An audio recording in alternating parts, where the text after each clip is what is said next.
kids are out of school for summer break, the so-called summer slide, right? They show up to fall a little bit sluggish, but now they're going to be out of school for potentially months longer than just a summer break, and educators say they're worried.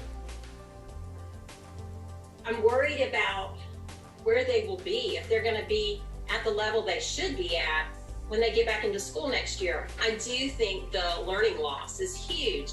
Parents across the nation growing increasingly anxious with schools closed for months as education experts begin to warn of a possible COVID slide. I know my kids, some days are great, some days are terrible. And some days they are great self-starters, and other days what they really need is a communication with the adult who knows what they're doing, who is likely not their mom or dad, as hard as we try. Because I don't really remember algebra. Even just for simple questions and to challenge. It really is. Why do we make victims out of those who cannot see the blessing in their situations?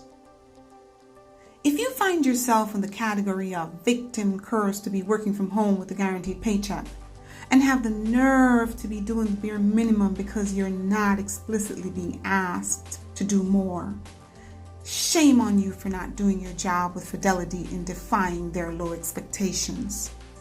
And shame on them for using the stress of COVID-19 to encourage foolishness. This one is for y'all. Have you taken your eyes off CNBC, CNN, or Fox to watch the local news to see the real masked victims of the lines that circle streets and buildings, all in the hopes of submitting that application for unemployment? You know, that application that stands in the way of the eviction notice or the next meal for those not fortunate to be in a position where working from home is even an option. Have you truly stopped to appreciate the blessing of being the stay-at-home worker with a guaranteed paycheck versus a laid-off worker or the essential worker that can't stay at home but still faces the locked daycare doors or the locked school doors that were the conveyors of their blessings as they sped off daily to bless others in their service? Have you stopped to think about the group of workers with concrete deadlines and 8 hours of guaranteed work that was depending on the structure you were to provide to keep their child learning and growing, and yes, in full transparency, occupied? Because their version of work from home actually came with the same exact expectation of work in the office. 8 hours of work for 8 hours of pay. Have you considered the parent who can't read, do math, or heavens forbid, speak English? How might they assist their child even if they are so blessed with all the time in the world on their hands?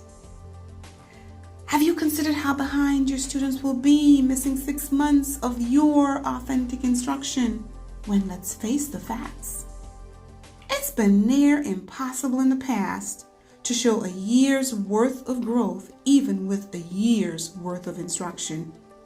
But wait, did someone say that asking you to do your job and keep educating the children of the world, that it should be handled delicately because you're also caring for your own child or children? Did someone say asking you to manage your own children while managing a virtual classroom, which, might I add, is void of discipline issues or non-academic interruptions, did someone say that was too much? Why? However, did you manage a classroom of 30 rambunctious toddlers, preteens, and teenagers? Wait. You have no reasonable expectation to teach? Wait. It's inappropriate to demand 3.5 authentic hours of work for 7.5 hours of pay? You just have to be available? Wait. You've been provided a virtual platform, but there's no real expectation to figure it out and, more importantly, use it authentically? Oh, I forgot. You just need to be available. What the Oops. Okay, I get it. You don't make the rules. Well, if I know the spirit of a teacher, and by golly, I do, You didn't follow them when you were in the building, so why start now?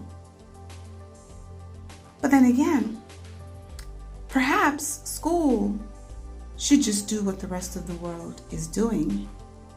Lay off and shut down.